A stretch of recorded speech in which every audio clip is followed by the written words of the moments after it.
Welcome back to A Spoonful of Italy. I'm once again joined with the Italian gal with a wooden spoon, and today we are talking about something that I didn't even know what it was before today. So if you're like me and you don't know about the world of rice balls, we're going to be learning about rice balls today. Welcome back. Thank you. All right, tell me about rice balls. What do we need to know? Okay, so National Rice Ball Day is April 19th.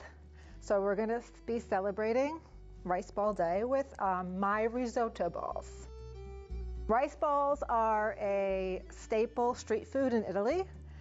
You can find them in pretty much every cafe, bar, pizzeria, restaurant. But we're going to be making my truffle mushroom risotto balls. Yum. And it smells great already. Thanks. So what do we got ingredient-wise? Okay, so this is a recipe I came up with. We have a blend of gourmet mushrooms, which is cremini, oyster, and shiitake mushrooms. Do you recommend that 3? You can. You could use any type of mushroom for your preference, really. So you saute the mushrooms in the white truffle oil, parsley and garlic, salt and pepper, and we have that here. Super simple. Prepared.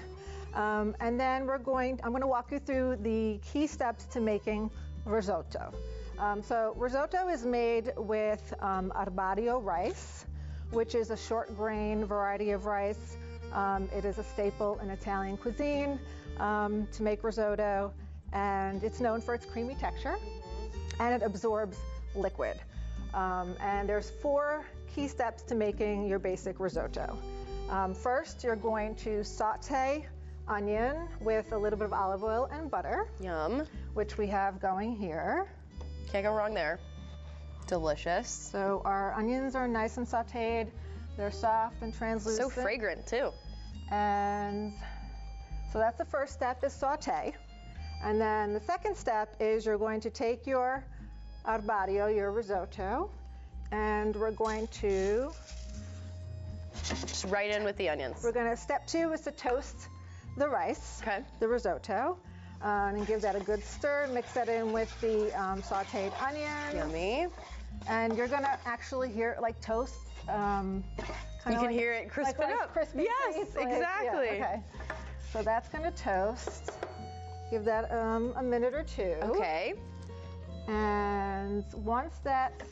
What's the purpose of toasting the risotto? So you're like just giving it a nice crunch, basically, and cooking the texture. Yes. Cool. Because the next step is you're going to add white cooking wine. Yum.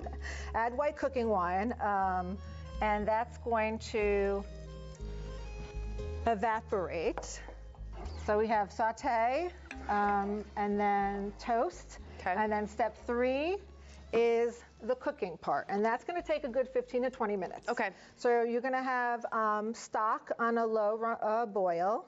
And my vegetarian people, you can use veggie stock. Use veggie stock. It depends on, so risotto is so versatile that you can make it with any type of meat, add meat, vegetables, and it depends on what you're adding to your risotto. You can add vegetable stock, chicken stock to cook it with, or beef stock. Very cool. Okay, so once that evaporates, then we're going to add 1 ladle at a time of your chicken stock. Okay. And you're just gonna stir, stir, stir for, you're gonna get a good arm workout. Yeah, seriously. For a good 20 minutes, and the rice is just gonna absorb that liquid, and every time you see it, the liquid absorb down. You can add another. Nice and dry, you add another ladle, and you keep going and going and going. And the last step, step 4, is to cream it, and you're gonna add the cheese at the very end to cream your risotto. So yeah, you want the center to be nice and creamy. Cool.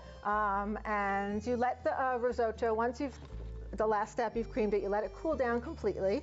Then you're gonna add your mushroom mixture to the risotto. You're gonna add an egg so it binds together, and it's going to look like this. And then you're ready to roll your risotto balls. Fantastic. You're gonna roll. What's the rule for how big it should be? So I like to do like bite size, kind of like an appetizer finger food. Okay. So kind of a little bigger than a golf ball, let's say. So then you're gonna roll these out, put them on a baking sheet, set them in the fridge so that they harden a little bit.